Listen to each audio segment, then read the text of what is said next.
Kip, to talk about space and time to most people is to talk about something that's so absolute, so given that it just seems like part of our world. And yet, space and time have a very integral relationship.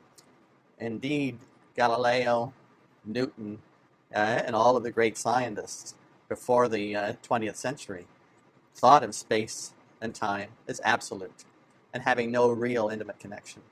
But Einstein taught us otherwise. Einstein's great insight of 1905 was to recognize that space and time are personal. Your time flows at one rate, my time flows at a different rate. What you see as space, I may see as a mixture of space and time in a very precise sense. It's a little hard to grasp. Let's begin, say, with time. Einstein's special relativity and general relativity tell us that if you move at a high speed past me, and I watch clocks that you carry tick, those clocks will appear to me to tick more slowly than my clocks. But at the same time, you're going past me, of course you see me moving relative to you. You look at my clocks, you see my clocks tick slower than yours. So I see your clocks tick slow. You see my clocks tick slow. That's crazy. Impossible. That's crazy. That's crazy. It isn't possible, but it is possible. It is one of the peculiarities. It's possible because what you regard as two simultaneous events occurring at the same time but at different locations in space, I don't see them as simultaneous. If you have two firecrackers and you carry them with you and you move at high speed, and you set them off simultaneously, measurements that I make will show the firecracker at the back go off first, the firecracker at the front go off afterwards. So there are weird things in how time seems to behave in simultaneity. And that goes also into weirdness about space. You would have said, as you go, from your point of view, what is space? Well, it's all those events like firecrackers going off that are simultaneous. And so if you have firecrackers all over the room, and you set them all off simultaneously, you say, well, I had the space at that moment of time, there was a space, and it was the space in which the firecrackers went off. But if I see all the firecrackers going off at different times, I'd say, no, that's not space. That's a mixture of space and time. It's yes, there was a space, but you had time in there because some of the firecrackers went off first. So in that sense, space and time are personal. What you see as space, I see as a mixture of space and time. Now, the critical factor in making this happen is the standardization of the speed of light from Einstein's special theory of relativity. How does that work?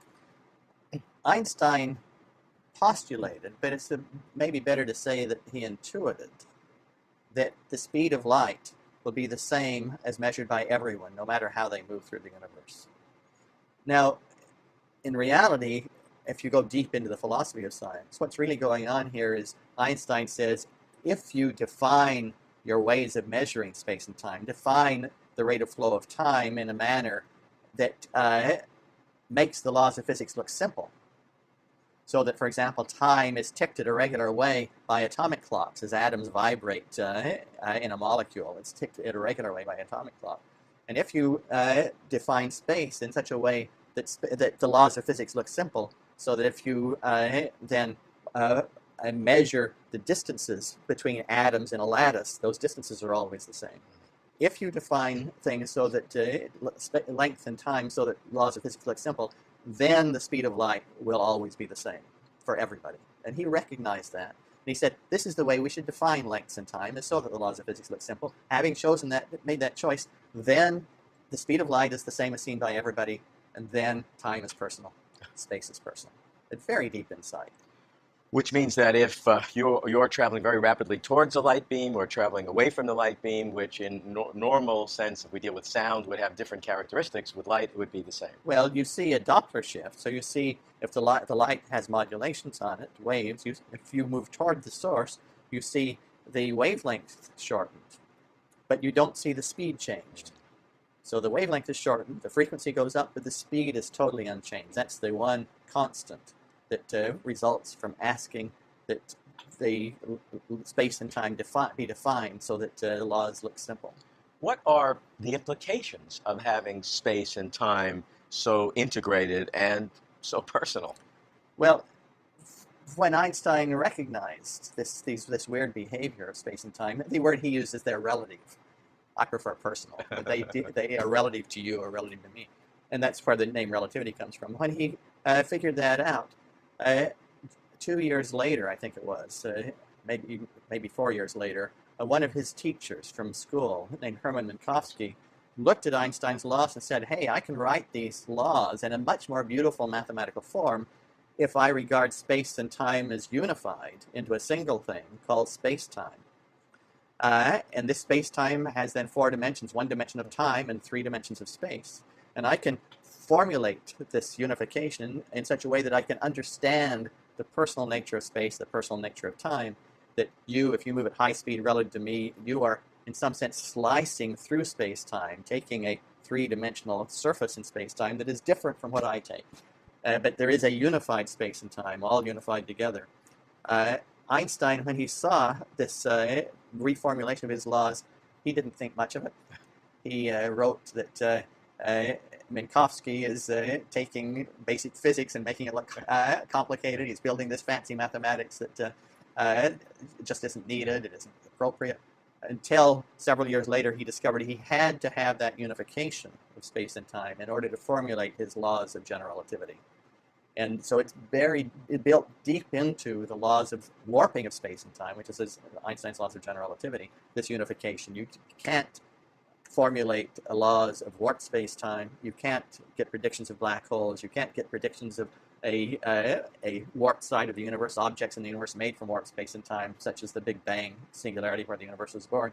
You can't get that out without unifying space and time together in the way that Minkowski taught us how to do. Does that mean that whereas space and time are both personal or relative, I like personal too, but together space-time is absolute?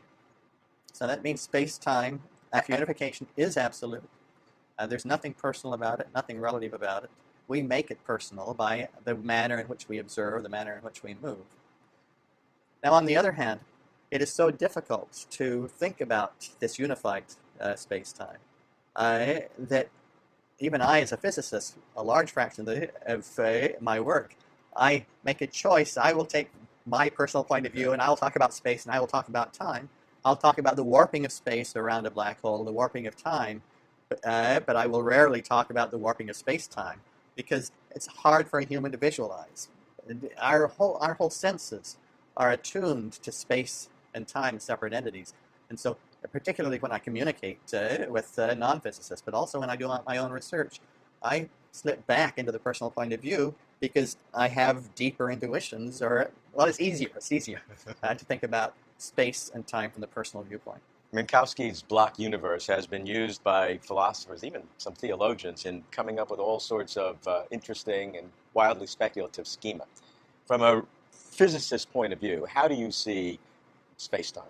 So a physicist, stepping back from our universe and thinking about it geometrically and mathematically, thinks of the entire universe as being an entity that we study from outside. And we have the entire future history, the entire past history, all of space going out through the universe, all of space and time, or unified space-time, as Minkowski would call it. And each point in this 4 dimensions, 1 time dimension and 3 space dimensions, each point is an event. The birth of Abraham Lincoln occurred here. If I think of time as going upward, the birth of Abraham Lincoln occurred here. His death occurred there. His assassination occurred there.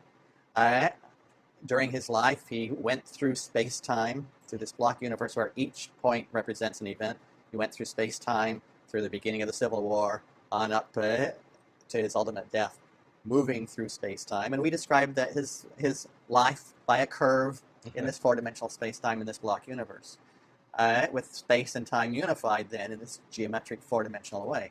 But there really is a difference between space directions and time directions. Space directions and time directions are distinguished in that you can always go out in space and come back.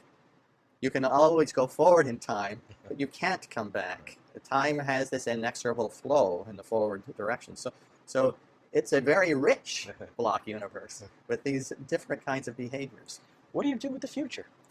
What do I do with the future? I enjoy it as it comes. But in the block universe, it's already there? In the block universe, as I step back and think about it mathematically, geometrically, it's already there. The entire universe is there, the beginning, the end, if there is an end. It's a little fuzzy in my mind because I don't know what's up there. I think I know what's at the beginning. But you described Look, we do it all the time. You have a novel, you read it. The whole story is there. It's in the book, from beginning to end. It's all there. But as you read it through, you feel the flow. But it's all there in front of you. So how then does the future exist in the block universe? Is there some deep philosophical? The future is here, and the past is there. I don't think that there's any deep philosophy. There's mathematics. Physicists, to some degree, are philosophers of science because we interpret our mathematics, and we interpret certain pieces of warping of space and time as being the thing that holds us to the surface of the Earth, gravity.